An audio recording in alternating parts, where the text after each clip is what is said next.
Palit bote kami ngayon. Magpapapalit ng bote. Si Damula gandun sa loob. Tingnan natin. It's not a lot. Just 4. Oh.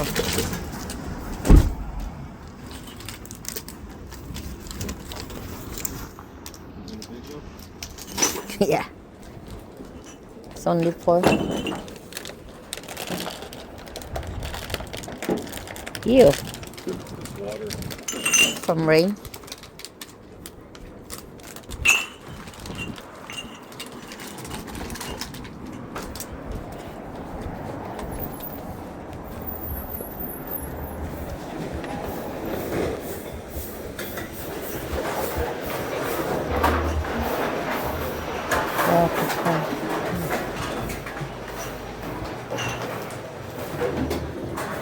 Smells nice in here.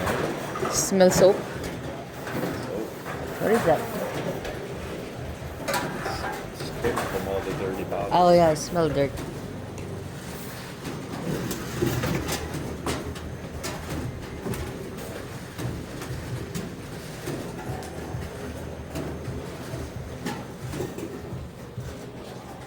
$63, nice haul. Yeah, it's a pretty good deal. sometimes I have over $100. Yeah. I do when the snow all melts off the pile.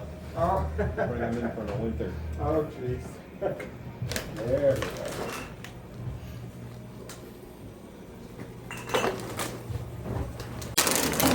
Oh, you put the start button. You was open it now. Huh? Ew.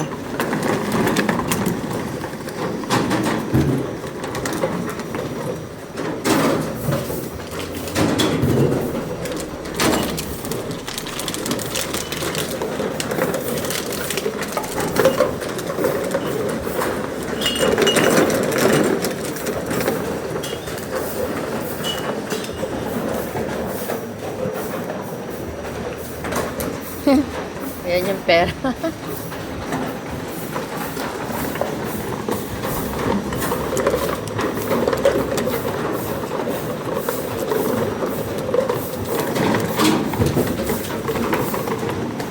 Why you keep popping?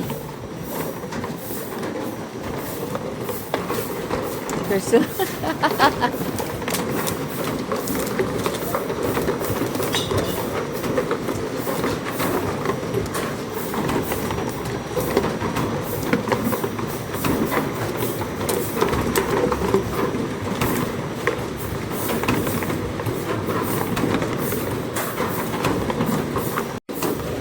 at the last. Ito yun.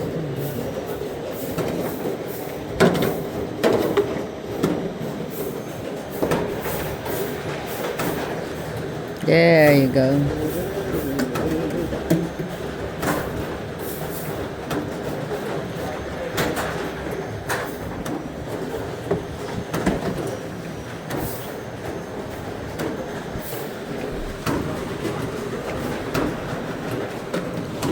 We got $9.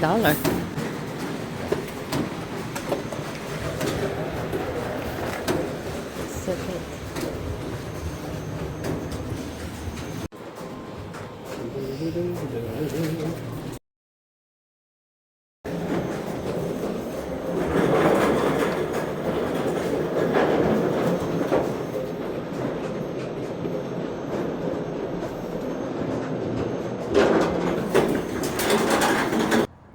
Si Damula nagpapalit ng bote. Naka ano rin siya, $9. 4 na bag. Konti lang yun. Oh, you did? Good thing the window is open. We just ate there.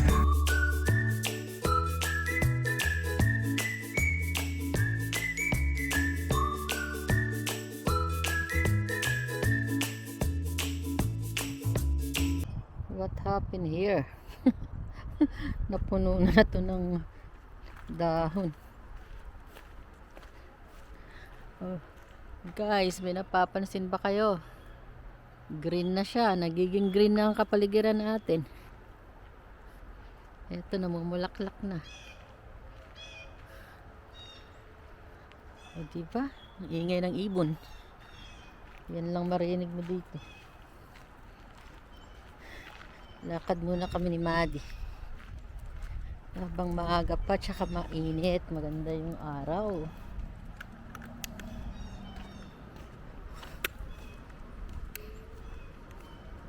Saan tayo ngayon, Madi? Diyan ka pa nauna, ha?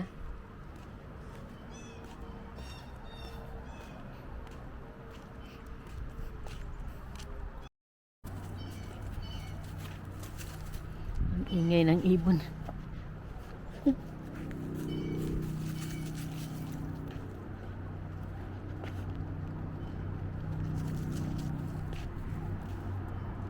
Guys, anong plano nyo? Malapit na ang Mother's Day.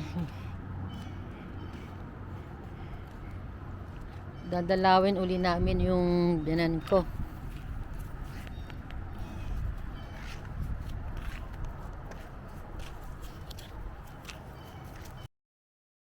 Next weekend, yung Americade nga dito, marami ng mga motor yan. Magsisimula na yan dyan, Monday pa lang. Pupuntahan na yan dyan sa village. Pero baka hindi naman ako makapanood dahil yung asawa ko pupunta ng Delaware.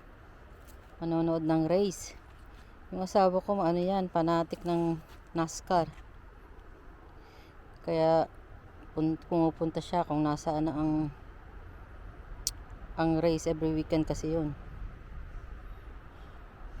Hindi naman ako makakasama. Sa ano pa ako sasama? June. Sa June 14. Sa may Pocono, doon ako sasama. Sa ano naman yun, Pennsylvania. Come here, Maddie, let's go walk.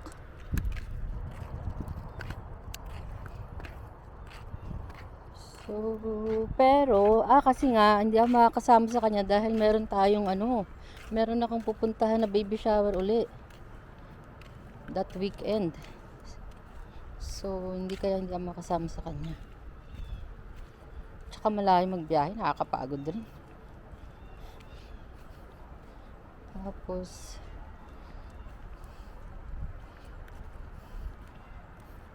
kaya yun ang gagawin natin, yun ang gagawin ko.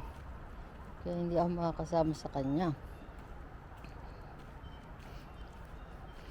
Dapat nga this week, this Saturday, magkikita rin kami ng mga kakilala kong Pilipino. Kaso, syempre Mother's Day, unahin natin yung si Mama Damulag. Pupuntahan namin. Unahin natin yan. So ngayon, lakad lang kami ni Madi. Lakad lang kami ni Madi kasi bago ako pumasok maya-maya, maaga pa naman. Kasi lagi lang doon sa loob.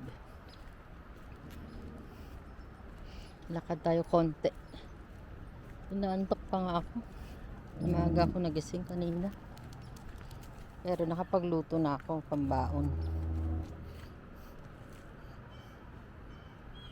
Halika na, Madi. Ano tayo? Dapat malayo-layo pala lakarin natin, oh. O, tingnan mo, green na yung puno, oh. Diba? Kasi ito namumulaklak. Hindi ko alam kung nagsuso. Parang hindi. Hindi siya nagsuso. Naka-settings. Mali yung settings ko. Ano pala, hindi ko na naipakita sa inyo. Nag-start na yung asawa ko nagtanim. Tumutubo na nga yung may sumisibol na cucumber. Nakita ko kaganina. Last year, nagtanim kami ng tomatoes, ano pa ba yung bell pepper, tapos okra. Tumubo naman siya. Kaso dahil yung yard namin, hindi kami masyadong naaarawan. Walang araw masyado dyan sa amin, eh. Lalo na sa likuran ng bahay, walang araw dun. Diyan lang sa harapan. Kaya hindi siya ganun kabunga. Hey, Maddie, don't go.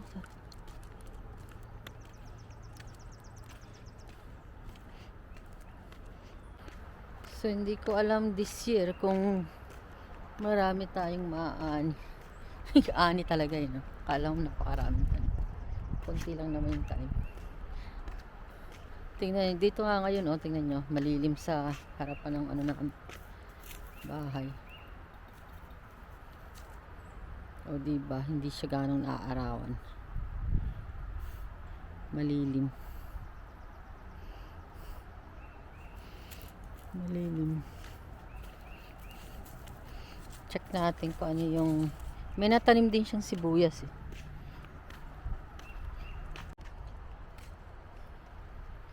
Masarap na hangin sa mukha. Yung mukha ko namamanas pa rin. Sa gamot. So siya na kayo. Malaki talaga mukha ko. Mas lumaki lang lalo. Dahil sa gamot. Ito yung sibuyas. Tumubo na lang nga yan. Sandali pakita ko sa inyo. Sandali pakita ko sa inyo. Ayan, naitanim niya. Sibuyas. Maddie! Huwag mo nang amoy-amoyin. Tapos meron pa doon. Yung ano, mga kamatis. Ay, tumutubo na rin yung ano, elephant ear. O diba? Ayan oh, tumutubo na yung elephant ear. Taon-taon yan tumutubo. At saka yung lilis. Lilis ano dun oh. Yan, lilis yan. Oh, nasaan ba? Hindi naman nakikita. Eto, lilis. Lilis yan. Yung nandiyan dyan. Eto yung elephant ear. Yun yung nandoon sa dulo, lilis din yun. Eto ang aking tanim. Dalawang hydrangea. Eto malaki. Eto ililipat ko. Maddie, yung pet mo. Yung buntot mo. Etong maliit. Pink to eh. Yung isa blue. Ililipat ko tong pink kasi ano, malaki yung blue. Nagdidikit silang dalawa. Hindi ko alam kung saan ko siya ilalagay. Siguro doon sa kabilang dulo.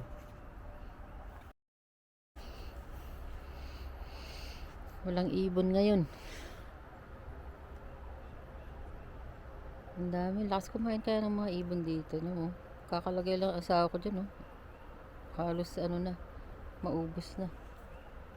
Pati kasi mga squirrel umakyat dyan eh. Pero kaya may ganto yung parang ano, umbrella. Nadudulas sila dyan, hindi sila dyan nakakaakyat. Kasi dati talaga nakakaakyat dyan. Kinakain nila. Ngayon, nag-aantay lang sila ng mga nalalaglag. Dyan.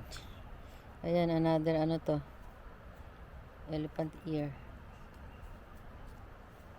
Tapos meron tayo dong mga ano, hostas patawag doon. Naku, paborito ng deer yan. Lagi nandiyan dyan ang deer. Kinakain nila yan.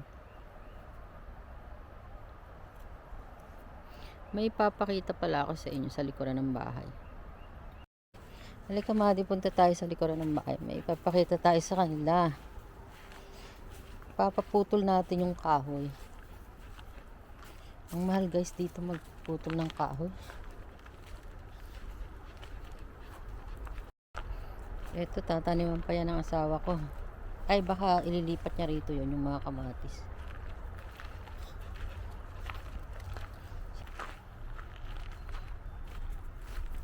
May papakita ako.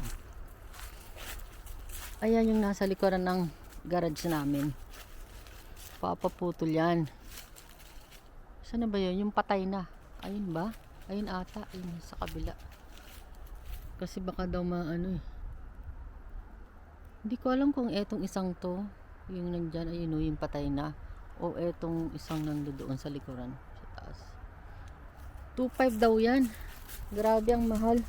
Sabi ko nga, tulungan ko na lang siya na mag-ano, putol.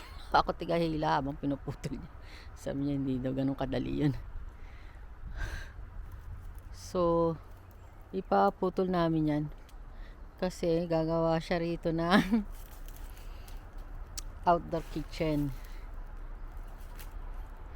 Gagawa daw siya Pinoy style na outdoor. Sabi ko, naku, excited na ako Sana magawa niya. Kaming kalat dito kasi yung mga gamit ng asawa ko, yung mga tools, lahat-lahat. Mula nung nag-retire siya. Andiyan dyan yung mga kalat niya. Ito yung dati niyang sasakyan, yung van. Sa trabaho. Hindi ko malaman ko. Ayun siguro. Kasi wala nang dahon, Baka yan yung sinasabi niya. Ipaaputol. Alam niyo ba, yung nakaraan, nagpaputol na rin kami. Ang mahal, 6,000. Parang nakakapanghinayang. Kaso syempre, kaysa nang bumagsak yan dyan. Diba?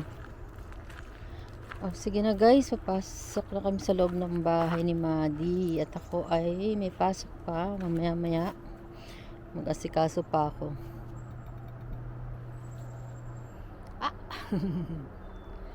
So, see you guys